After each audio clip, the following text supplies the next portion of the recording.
U.S. Defense Secretary Mark Esper said on Friday that U.S. President Donald Trump respects American troops and veterans after a magazine report said Trump had called fallen U.S. military personnel buried in Europe losers and declined to visit an American cemetery because he thought it unimportant. President Trump has the highest respect and admiration for our nation's military members, veterans and families. That is why he has fought for greater pay and more funding for our armed forces, Esper said in a statement.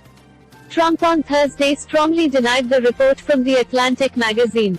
The Atlantic reported that Trump, a Republican running for re-election who has touted his record helping U.S. veterans, had referred to Marines buried in an American cemetery near Paris as losers and declined to visit in 2018 because of concern the rain that day would mess up his hair. The Atlantic report was sourced to 4 people with first-hand knowledge of the discussion of that day. To think that I would make statements negative to our military and fallen heroes when nobody has done what I've done for the U.S. Armed Forces, Trump said. It's a total lie. It's a disgrace. The president said he did not go to the cemetery because weather prevented a helicopter flight.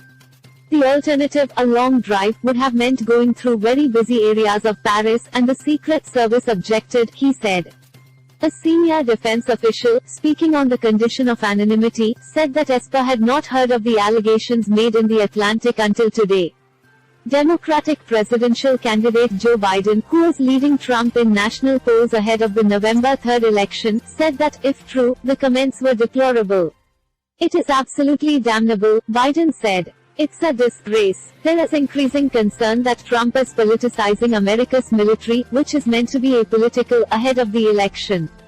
Those concerns came to a head in the past month after Trump threatened to deploy active-duty troops to quell civil unrest in U.S. cities over the killing of George Floyd, who died on May 25 after a Minneapolis policeman knelt on his neck for nearly 9 minutes.